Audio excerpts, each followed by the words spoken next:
Viewers, दृष्टि IAS के editorial analysis में आप सभी का स्वागत है। इस सेक्शन में हम अलग अलग न्यूज़पेपर्स और न्यूज़ पोर्टल से आपके लिए एडिटोरियल्स चुनते हैं, जिससे आपको भारत सहित विश्व में होने वाली अनेकों घटनाओं के बारे में विस्तार से जानकारी मिल सके।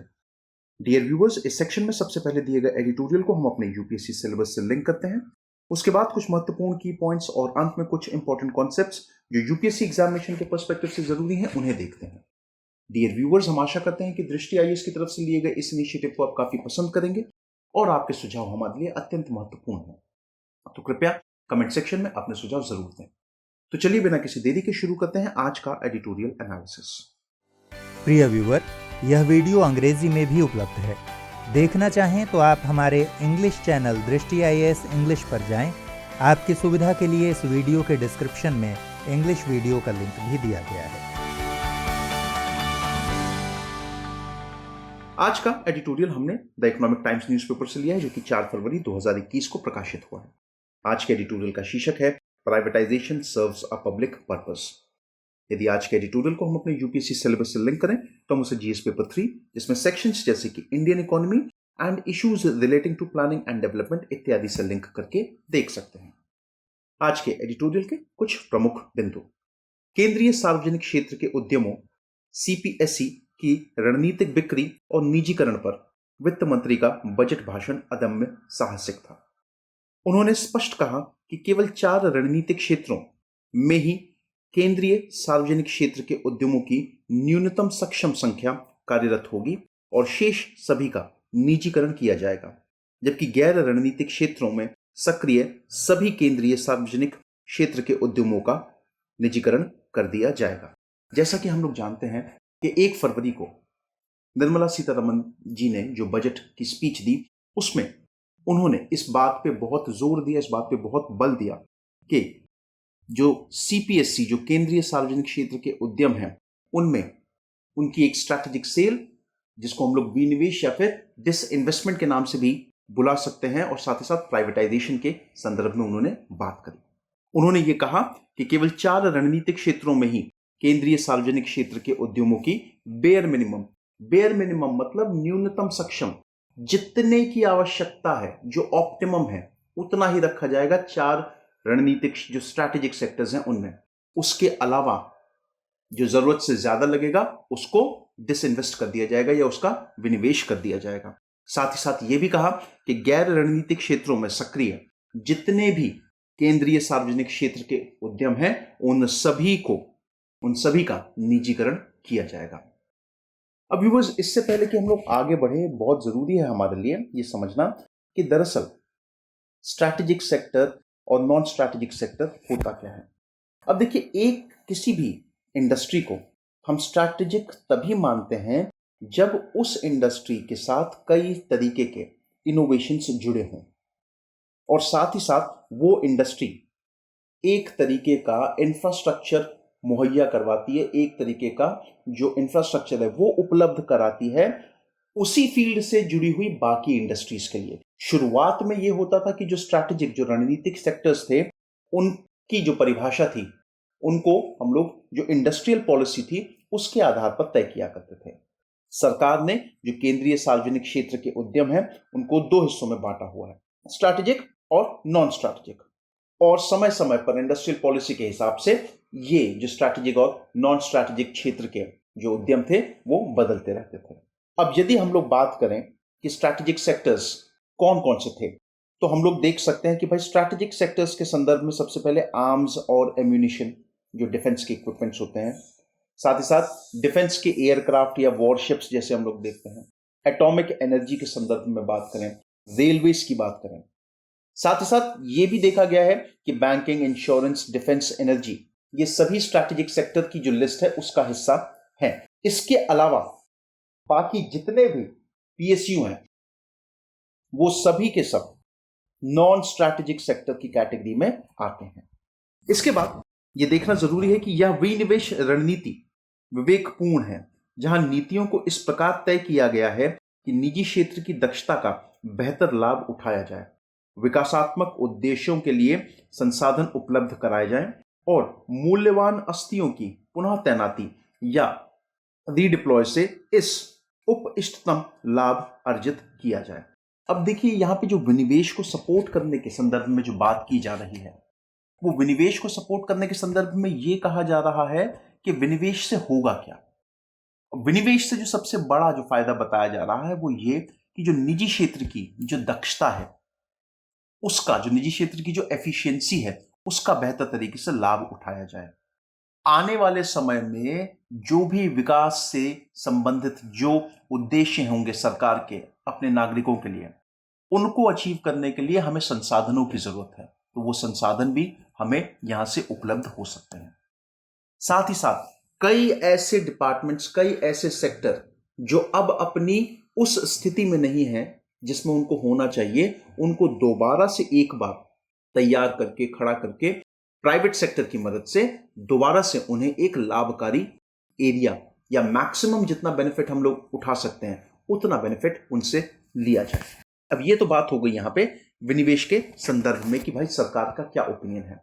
अब इससे पहले कि हम लोग आगे बढ़े, जरूरी है हमारे लिए कि विनिवेश दरअसल होता क्या है, विनिवेश के संदर्भ में हाल में क्या कार्य किया जा रहा है, क्या चीजें हो रही हैं, थोड़ा उससे देखने की बात हम लोग करते हैं। अब यदि अगर मैं आपसे बोलूं तो ये एक बहुत जनरल सी बात है कि भाई आजादी के बाद से लेकर के सन 1991 तक विनिवेश जैसी कोई चीज नहीं थी, लेकिन 1991-92 में हमने देखा कि कई पब्लिक सेक्टर की जो कंपनियां थी उनका विनिवेश हुआ और उससे पहली बार हमने 3038 करोड़ रुपए का धन अर्जित किया।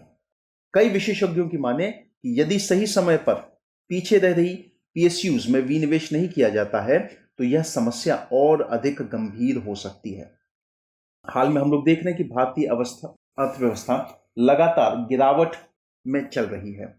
ऐसे में अर्थव्यवस्था को पुनः गति प्रदान करने के लिए निजीकरण बहुत ही ज्यादा आवश्यक हो गया है। एक ध्यान देने योग्य जो बात है वो ये है कि 2019-20 के वित्तीय वर्ष में जो बजट प्रस्तुत किया गया था उसमें भी केंद्रीय वित्त मंत्री ने गैर वित्तीय सार्वजनिक कंपनियों में अपनी हिस्सेदारी को 51% से कम करने की बात कही थी। अब यहां पर थोड़ा सा जरा परसेंटेज को भी हमको समझने की जरूरत है। अब विनिवेश की जब मैं बात करता हूं तो विनिवेश दरअसल वो 3 तरीके से होता है। सबसे पहला जो होता है वो होता है माइनॉरिटी डिसइन्वेस्टमेंट। अब यदि मैं माइनॉरिटी डिसइन्वेस्टमेंट की बात करूं तो यह वो डिसइन्वेस्टमेंट होता है जहां पर सरकार जो मालिकाना हक है अपना वो अपने पास ही रखती है, मतलब 51% से कम का ही अपना हिस्सा जो है सरकार बेचती है। मालिकाना हक अभी भी सरकार के पास ही है। यह माइनॉरिटी डिसइन्वेस्टमेंट होता है। मेजॉरिटी डिसइन्वेस्टमेंट की बात करें जब सरकार अपने हिस्से का 51% से ज्यादा बेचती है। अब कंट्रोल सरकार के हाथ में नहीं है, अब कंट्रोल उस संस्था के हाथ में आ गया है जिसको सरकार ने बेचा है। और तीसरा आयाम जो है वो ये है प्राइवेटाइजेशन का। जो तीसरा तरीका होता है वो होता है प्राइवेटाइजेशन की। पूरा का पूरा सरकार के हाथ में जितना था सरकार ने सारा का सारा बेच करके किसी दूसरी संस्था को दे दिया। यही 2019-20 के अगर आंकड़ों की बात करें तो सरकार का जो लक्ष्य था वो था 1.05 लाख करोड़ रुपए अर्जित करना विनिवेश से। 2020-21 में यही टारगेट जो है वो सरकार ने बढ़ा करके 2,10,000 का कर दिया। हालांकि उस 2,10,000 में से मात्र 15,700 करोड़ के आसपास का ही रेवेन्यू जनरेट हो पाया। यही आंकड़ा 2021-22 के लिए जो सरकार ने सेट किया है वो किया है 1,75,000 करोड़ रुपए का। अब विनिवेश दरअसल उसको समझें कि विनिवेश दरअसल होता क्या है। तो विनिवेश सरकारी कंपनियों में जो सरकार का जो हिस्सा है, जब सरकार अपने उस हिस्से को बेच देती है तो उसे हम लोग कहते हैं विनिवेश। ऐसा क्यों किया जाता है? सरकार राजकोषीय बोझ को कम करने या विशिष्ट जरूरतों को पूरा करने के लिए धन जुटाने हेतु विनिवेश का विकल्प अपनाती है। कुछ मामलों में सरकारी संपत्ति के निजीकरण के लिए विनिवेश किया जा सकता है। हालांकि सभी विनिवेश निजीकरण नहीं है, यह बात आपको समझनी होगी। विनिवेश एक अलग चीज है और प्राइवेटाइजेशन, निजीकरण, वो एक अलग चीज है। यदि मैं निजीकरण की बात करूं तो सार्वजनिक क्षेत्र के उपक्रम के निजीकरण के तहत सरकार उस उपक्रम से अपनी पूरी या अधिकांश हिस्सेदारी किसी निजी कंपनी को बेच देती है। निजीकरण के पश्चात संबंधित संगठन उपक्रम का स्वामित्व और नियंत्रण सरकार के पास नहीं रहता।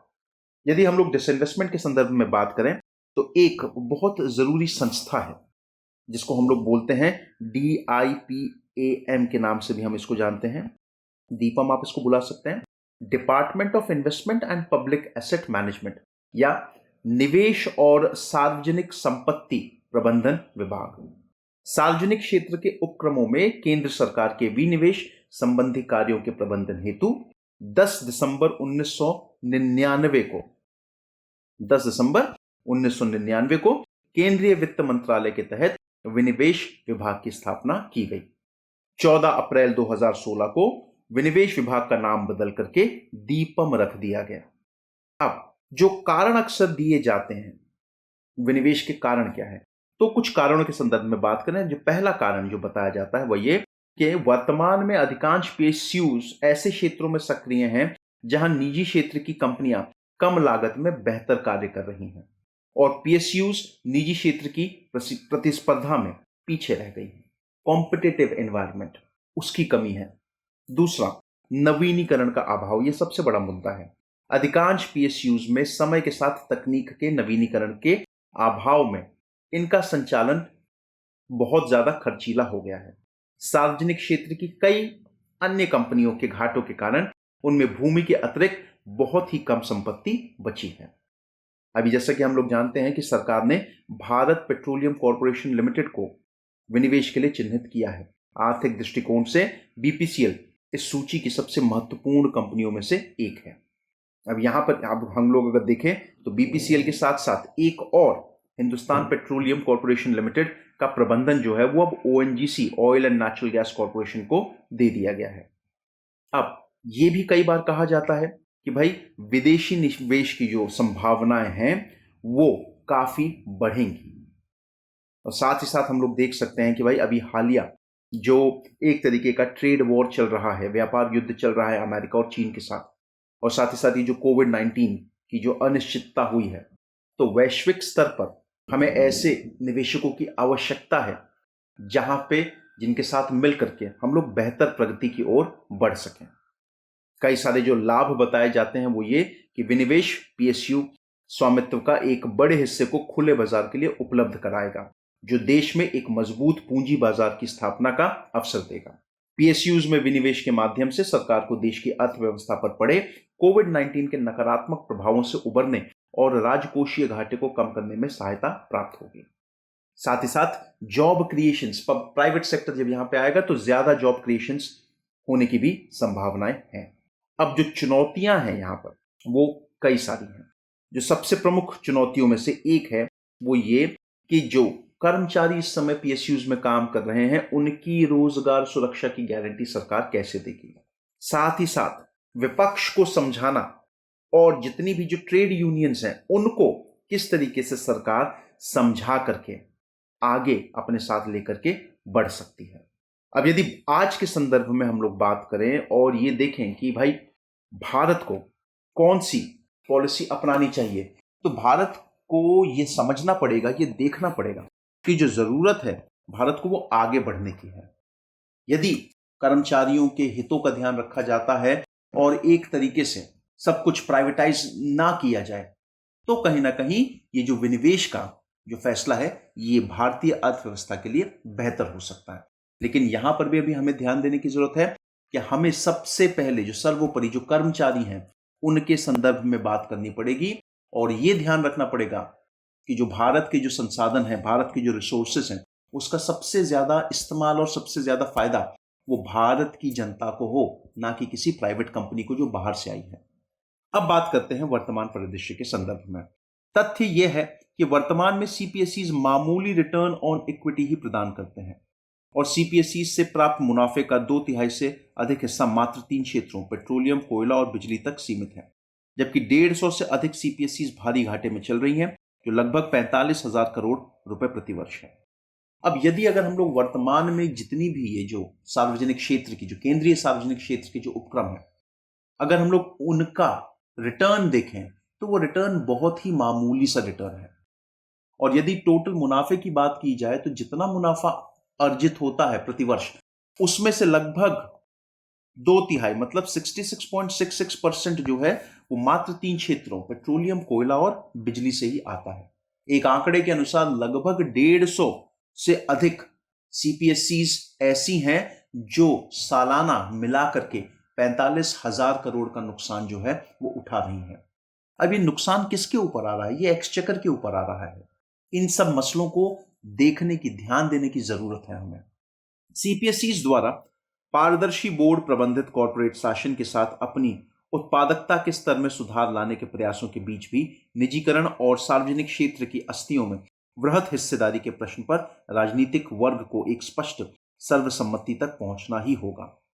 अब यदि अगर आप अपनी जो प्रोडक्टिविटी है, उत्पादकता है, उसको बढ़ाना चाहते हैं, बेहतर वर्क एनवायरनमेंट, बेहतर वर्क फैसिलिटीज, बेहतर टेक्नोलॉजी, बेहतर इनोवेशन स्किल्स इंट्रोड्यूस करना चाहते हैं, साथ ही साथ कई ऐसी संस्थाएं जिनको होना चाहिए, मिलकर के साथ में काम करना चाहिए इस दिशा में, तो जरूरी होगा कि भाई एक स्पष्ट राजनीतिक सर्वसम्मति की जरूरत है। सबसे बड़ा चैलेंज सरकार के सामने विपक्ष का है कि विपक्ष को किस तरीके से कन्विंस किया जाएगा, और विपक्ष को भी यहां पे ये समझना पड़ेगा कि एकजुट होकर के, देश एकजुट होकर के इन फैसलों को ले।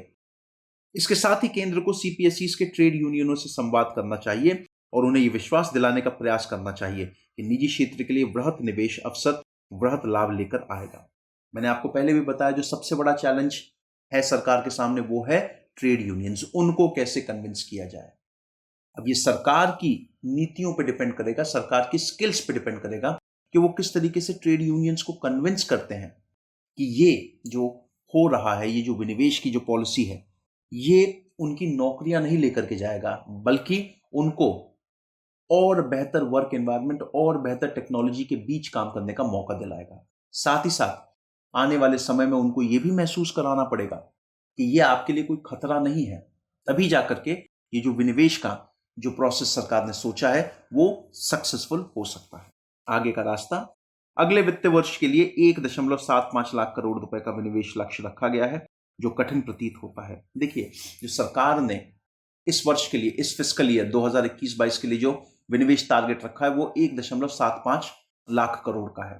पिछले वर्ष ये 2.1 लाख करोड़ का था, लेकिन उसमें से मात्र 15 से 16 हजार करोड़ के बीच का ही रेवेन्यू आ पाया। हालांकि ऐसा माना जा रहा है कि ये जो 1.75 करोड़ का जो लक्ष्य है ये कठिन है, लेकिन क्योंकि कई सारे ऐसे इनिशिएटिव्स थे विनिवेश को लेकर के जो पिछले वर्ष ही, पिछले फिस्कल ईयर में ही ले लिए गए थे, लेकिन वो पूरे नहीं हो पाए, तो शायद उनका जितना भी रेवेन्यू निकल करके आएगा, और साथ ही साथ इस वर्ष जैसा कि निर्मला सीतारमण जी ने अपने बजट भाषण में कहा कि 2 पब्लिक सेक्टर बैंक और 1 जनरल इंश्योरेंस कंपनी, उसको विनिवेश करना है, तो हो सकता है कि जो आंकड़ा लिया गया है 1.75 करोड़ का वो अचीव किया जा सके।